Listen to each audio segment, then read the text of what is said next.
Shavua Tov, everybody. I'm a little bit late, but we just had another air raid. So in, out. I stay in the safe room. I feel good here. I feel like my office is here. So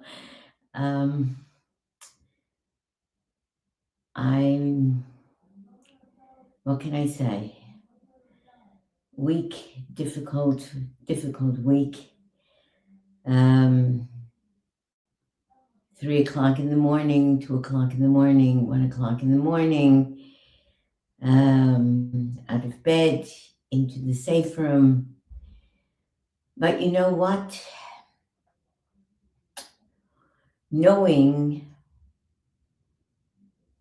that we have an army, we have pilots, we have defense. So no matter whether it comes from Iran or it comes from Lebanon, and we're very close to Lebanon here, 40 kilometers, 50 kilometers in Tiberias. Somewhere deep down inside, you worry, but you don't worry because you know that Hashem is with you and you know that you have a defense that will take care of everything that is possible with God's help. So we've arrived at the last 2 portions of the book of Exodus. The last 5 portions were dedicated to the building of the Mishkan. So what is this Mishkan? Hashem said, I want to dwell with my people. I want to dwell with you. That almost went off because the Erev Rav, those that came along for the ride, let's say, from Egypt, and Moses believed in their sincerity, did a lot of things during the time that we left Egypt and we received the 10 Commandments. Then the second time, because the first were destroyed, Moses destroyed them when he saw what was being done. The golden calf, he saw that his brother, out of real no possibility, no choice, did what he needed to do in order to gain time for him to come back with the tablets from Mount Sinai. And when he saw, he broke. And basically this was the single biggest and most difficult thing that the Jewish people did to negate or to look for God instead of waiting, or a God instead of waiting for Moses to come back. Well, after 40 days of being on the mountain and not having any communication, no internet, no telephone, no. The Erev Rav, well, who is this? What's going on here? Where's the guy? He's not here. We have to have a God that leads us. And of course, we talked about this last week. Magicians, and out comes the golden calf. Moses goes back up praying for forgiveness. Hashem gives forgiveness. Moshe wants to see him. 13 attributes of mercy, all of the things that we talked about last week. And here we are with Parashat Vayakel. So here comes the actual construction of the Beis Hamikdash. We spoke about, and Hashem gave instruction to Moshe precisely and exactly every single solitary thing to the utmost described. Colors, gold, copper, whatever needed to be done, acacia wood, incense, oil, just about every detail. So we constantly wonder, why is all this necessary? Hashem does not need gold. He does not need copper. He doesn't need anything. It's all his. So why? And why is an easy question to answer. Because Hashem said, I want to dwell. I want to dwell means I want to be with. So if you want to be with, okay, you want to have a home with us. Well, a home needs a table, needs a sink, needs light. Then MISHKAN has all of that. So the MISHKAN is God's home, set up like a home.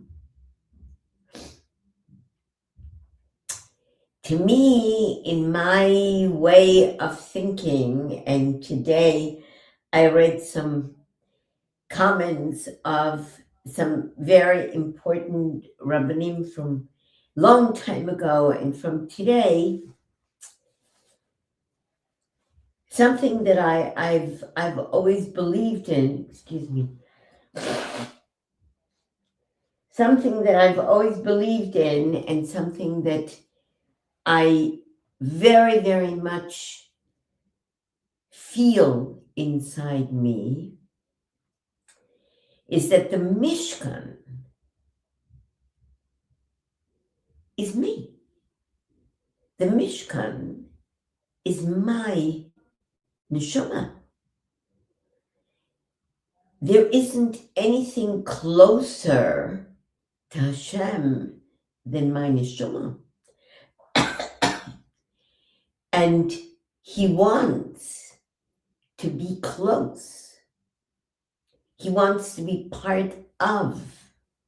So I make my home part of. But the real home is the neshama. The real home is our soul.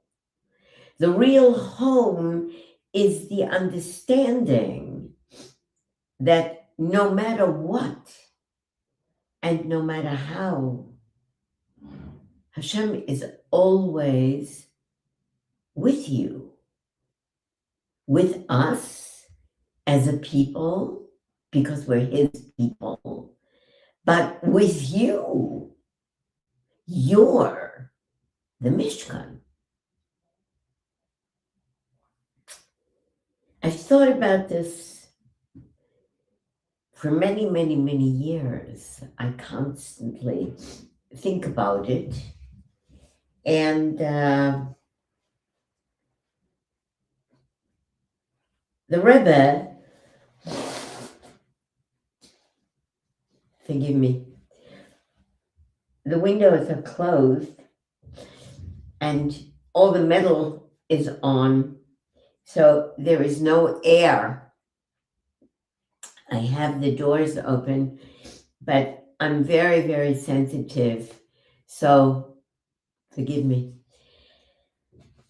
The Rebbe says so, and this is extremely important because we have two parashiot, Vayakel and Pekude, together. Each one of them represents something special, and the Rebbe puts that together in the most beautiful way. So, Parsha Shabbos Shmot 57, 32, 52. 52. Next week I'll have new glasses. Special new glasses. So it'll be easier for me. So Pekude means counting, and Vayakel means assembled.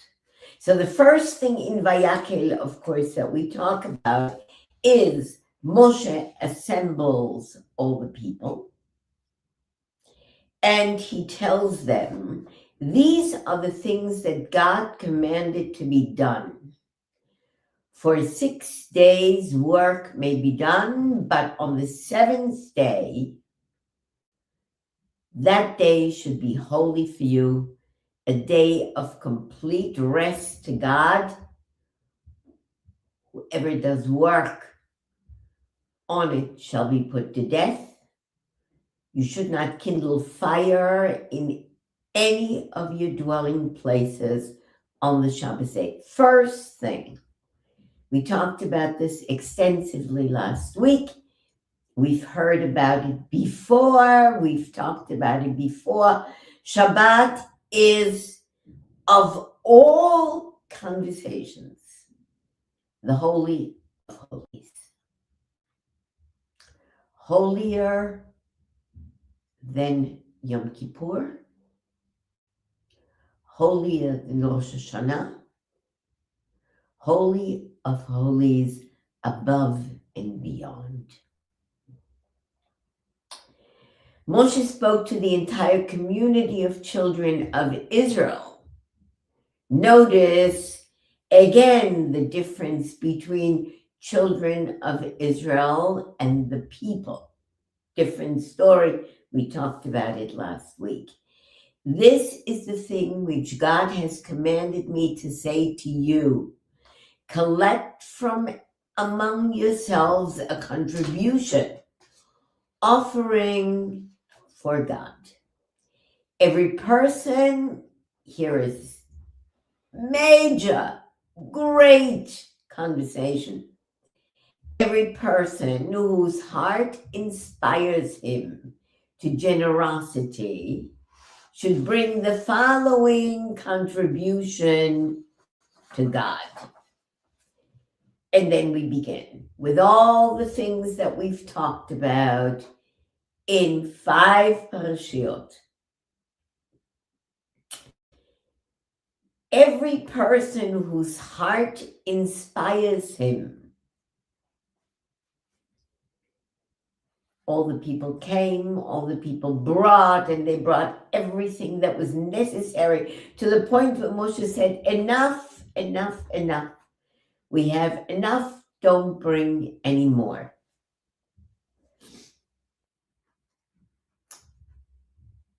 And what happens?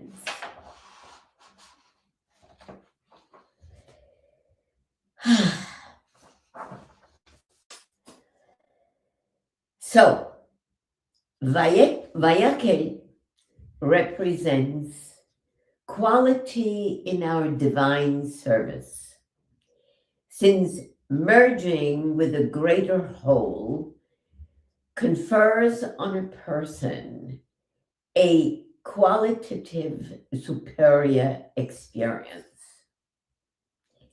He is now a member of a greater cause that he could not reach alone. Pekude, the following parsha, on the other hand, represents the advantage of the individual. Vayakel represents the penetrating view of the world, where the details of existence pale away to reveal holistic spiritual mass, the realization that there is nothing but God.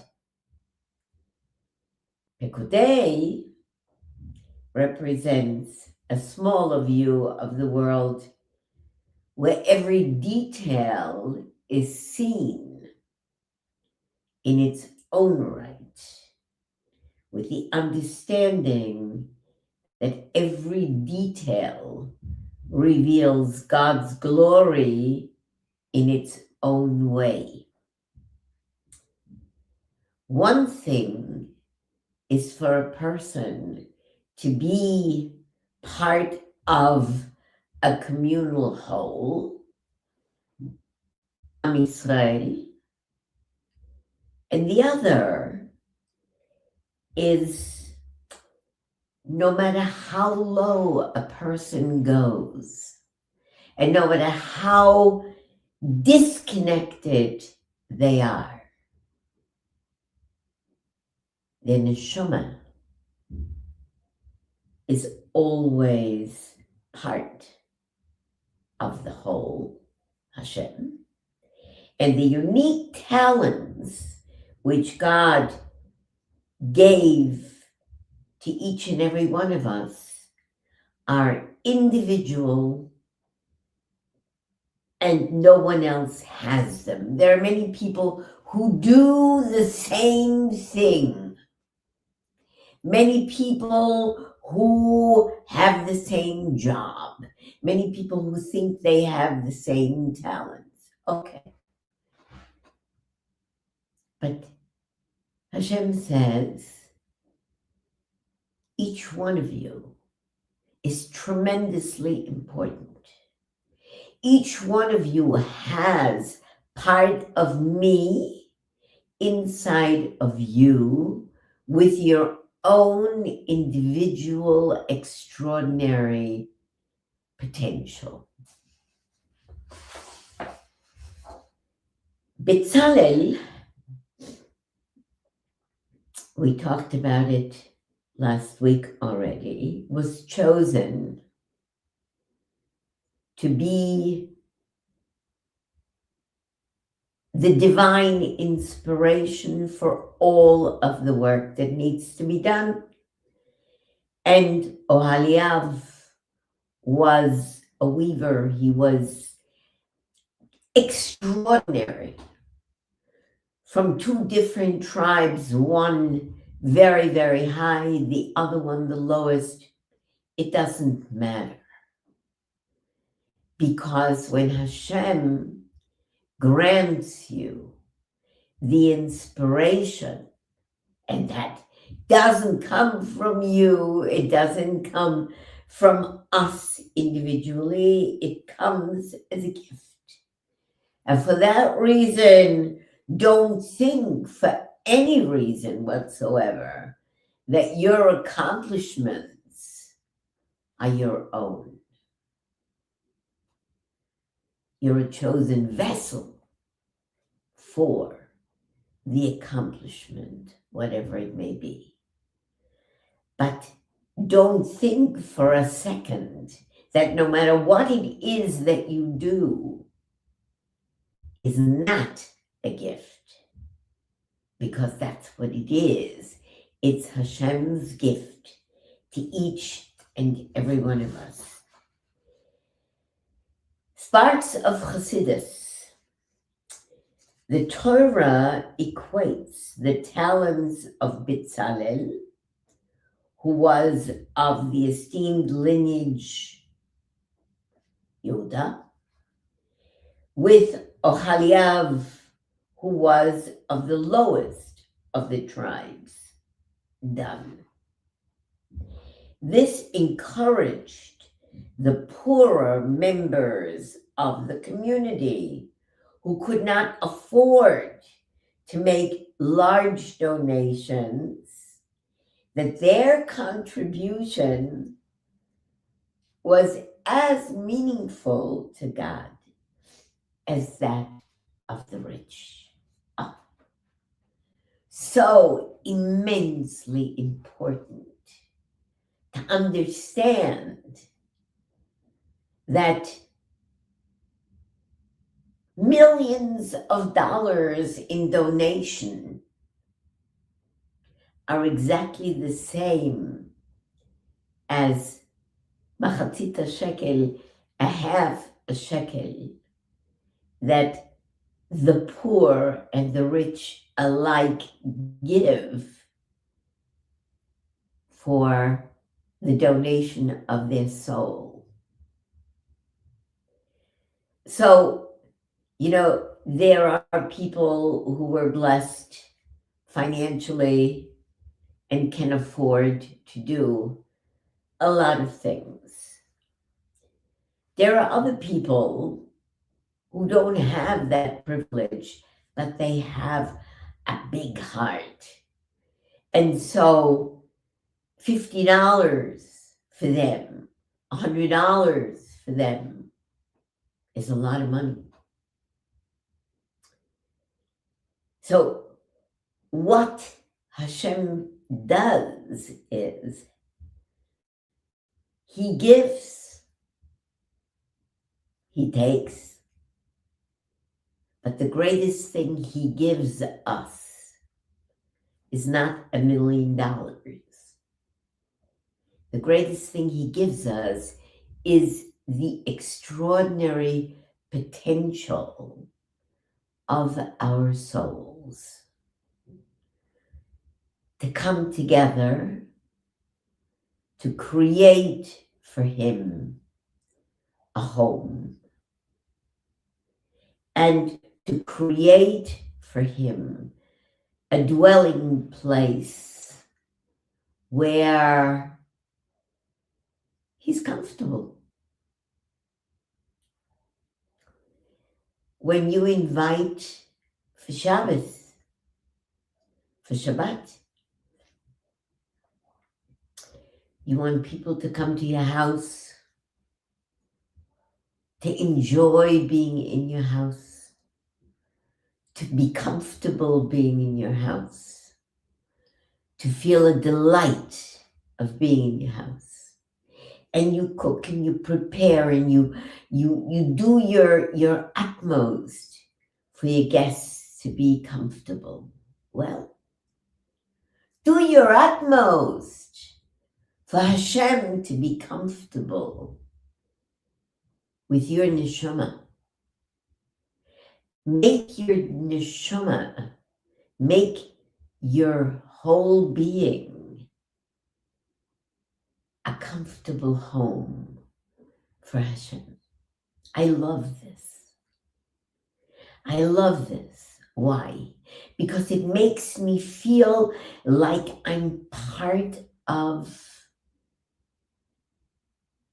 the greatest and most extraordinary, marvelous creation of Hashem. And that everything that I do, he knows. And everything that I try to do, he knows. And I feel this enormous support knowing that my neshama belongs to Kadosh Baruch Hu. It's an incredible, incredible feeling.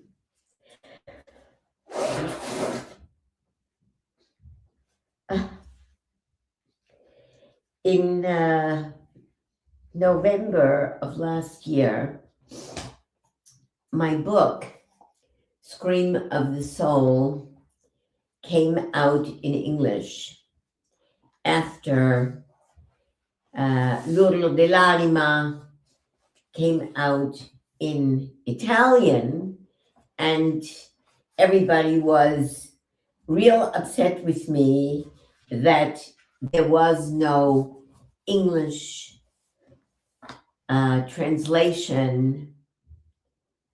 And so I'm going to read from Scream of the Soul,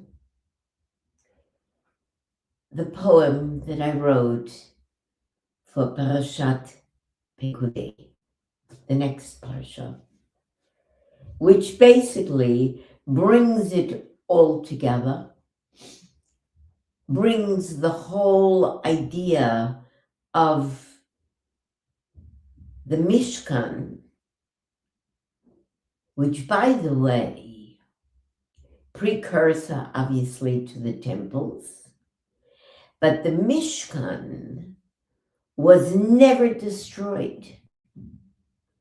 The Mishkan and all the kelim, all the tools, all the furnishings, everything was hidden by the priests, by the Levites.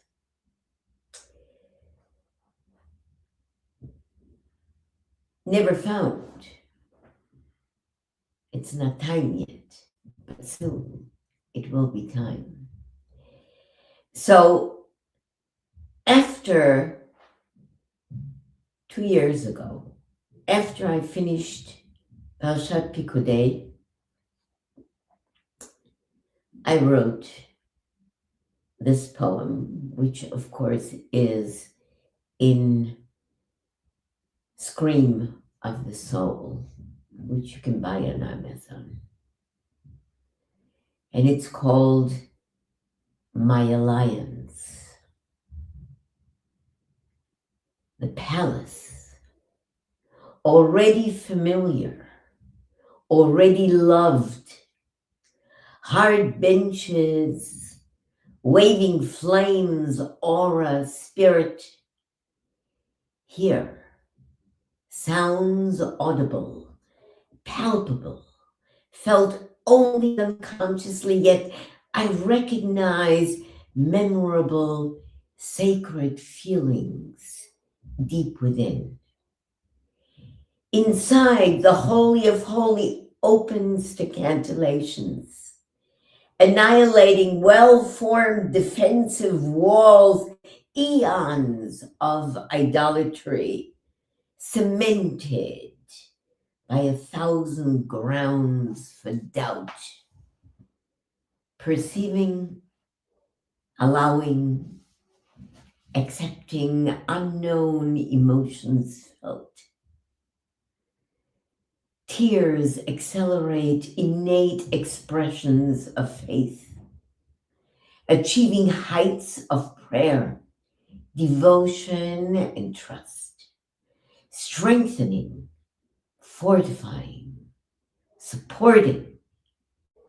The soul absorbs multitudes of words, thoughts, and laws. Astuteness guiding and rewarding in the world to come. Choice born through pain and struggle. The people readily accepting without hesitation, without question, balancing existence, intangible, spiritual, consecrated, guarding and awaiting redemption, promise, of eternal faith.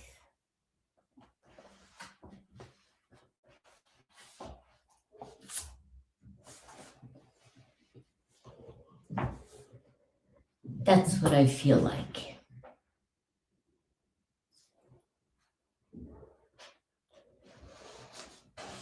Parashat Pekude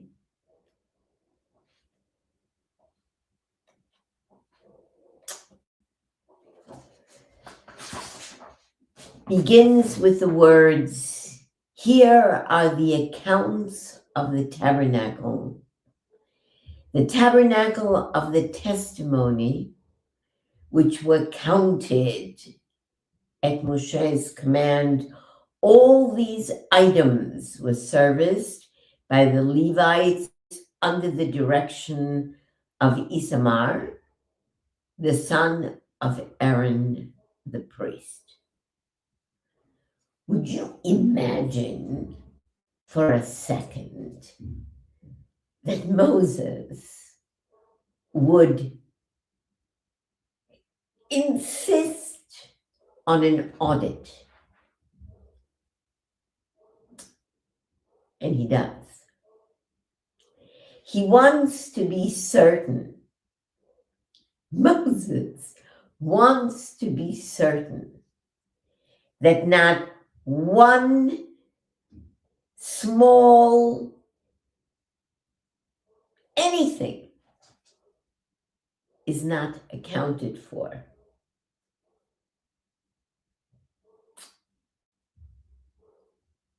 And every single shekel has its place for sockets and hooks and pillars and netting and altar and utensils, whatever.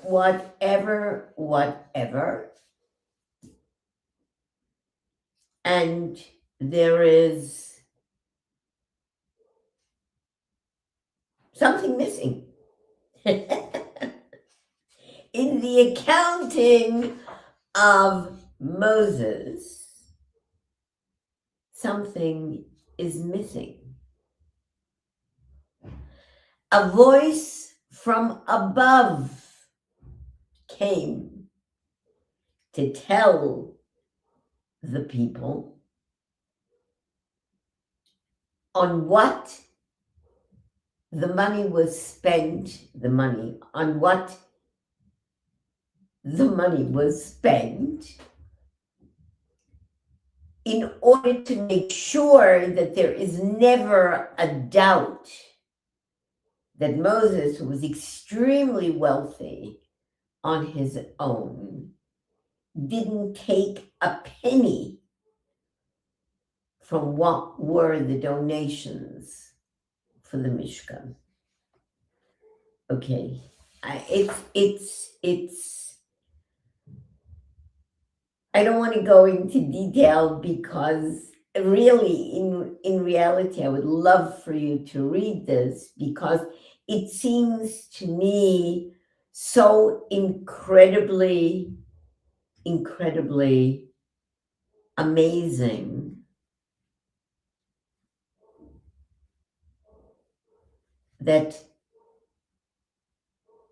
the integrity of Moses was beyond question.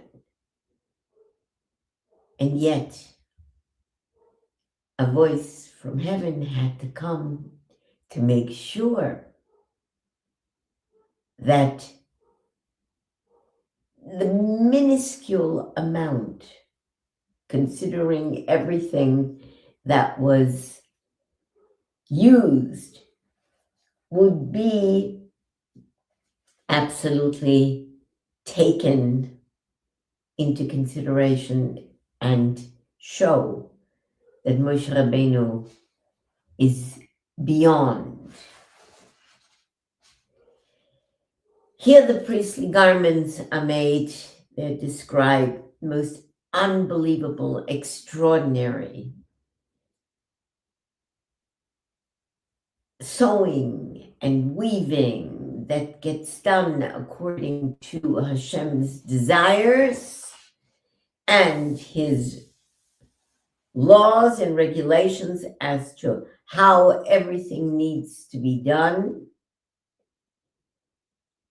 And at the end of the day, everything is finished,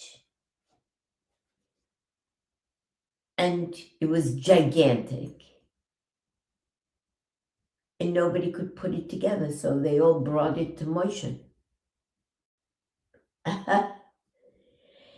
All the work of the tabernacle, of the tent of meeting, was completed. The children of Israel had done everything that God had commanded to Moses, and they did it correctly.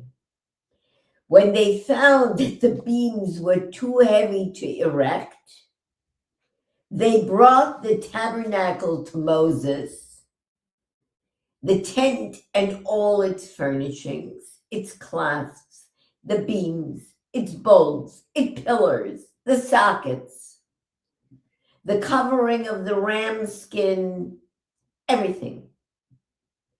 Immense, immense, immense. The children of Israel did all the work in accordance with everything which God had commanded Moshe. Moshe saw the entire work,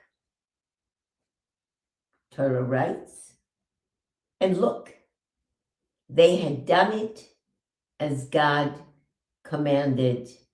They had done it correctly, and so Moses blessed them.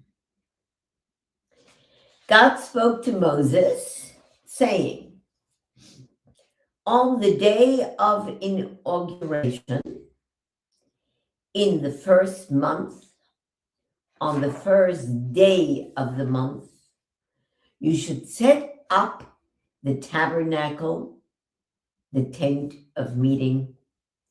You should place the ark of testimony there, and you should protect the ark with the partition.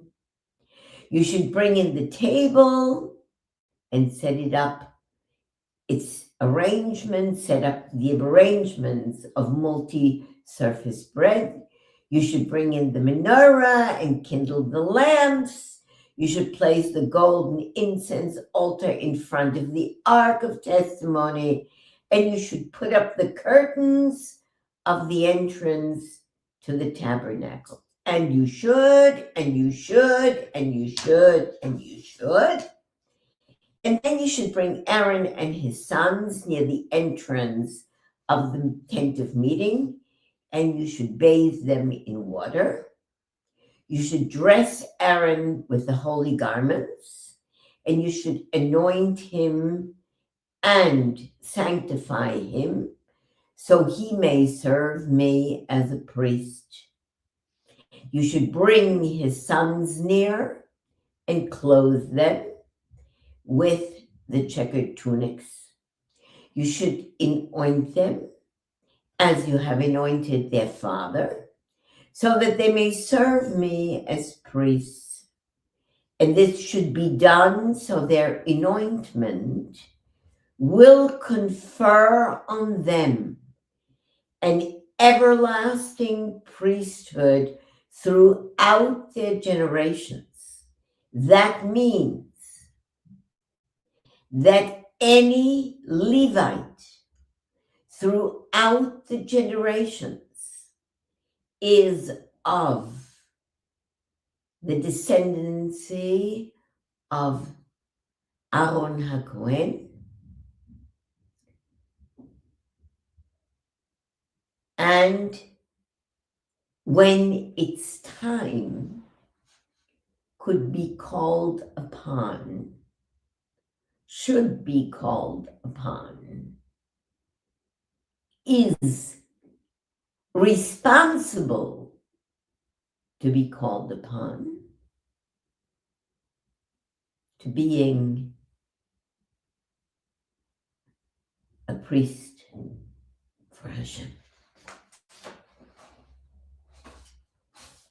Moses erects the tabernacle. The Torah says Moses did according to all that God had commanded him. He did so precisely. He took the testimony, meaning the tablets, placed it into the arks, put the poles on the ark, and placed the lid on the ark from above. The lid has, of course, if you remember, the heads of two cherubim. How do you say cherubim in English? Cherubs, yeah? Cherubs.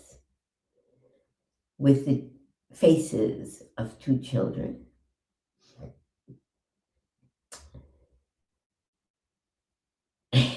He set up the courtyard surrounding the tabernacle and the altar.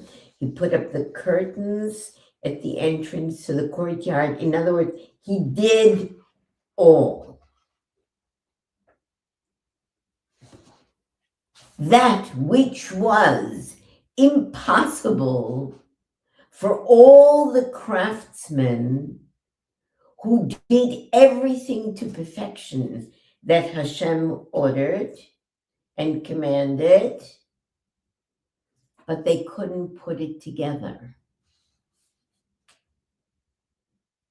But it was Moshe Rabbeinu, with Hashem's help, who put everything together. The potential of Moshe Rabbeinu, Hashem's gift. The impossible to a million is the potential to one. It's very, very, very clear that what was given to the Jewish people in the klal neshama, in the entire neshama of the Jewish people, is completely and totally one with Hashem. And it's our destiny and our responsibility and our privilege to use that potential to be the lamplighters of the world. Not for your own ego, not for thinking, oh, how great I am, how great we are, how important we are. Everything that you do, everything that you have, everything that you are, big or small, rich or poor, holiness of the neshama is a gift and a potential from Hashem that every Jewish soul has. When the tent of meeting was finished, Moses couldn't go in because the cloud rested upon it and the glory filled the tabernacle. When the cloud rose from over the tabernacle, the children of Israel would set out on their journeys, but if the cloud did not rise up, they did not set out until it rose. For God's cloud would remain on the tabernacle by day, and there was a fire on it at night before the eyes of the entire house of Israel in all their encampments.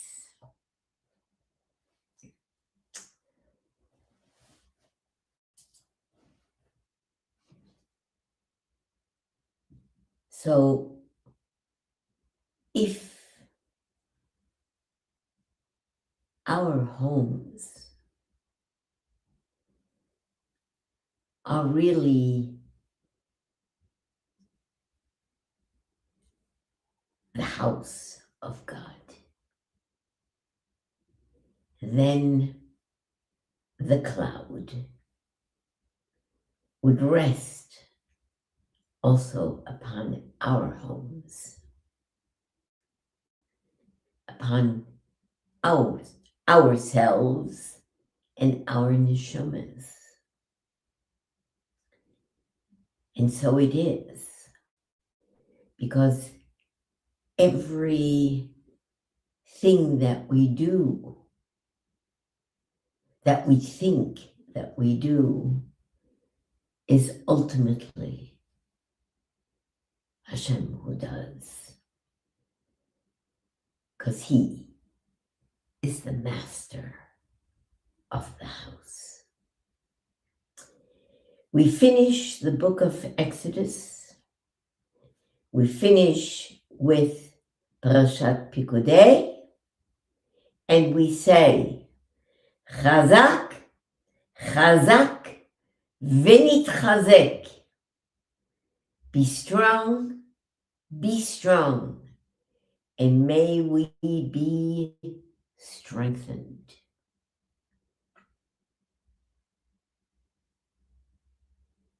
On a day like today, in a time like ours, we are 2 weeks before Pesach,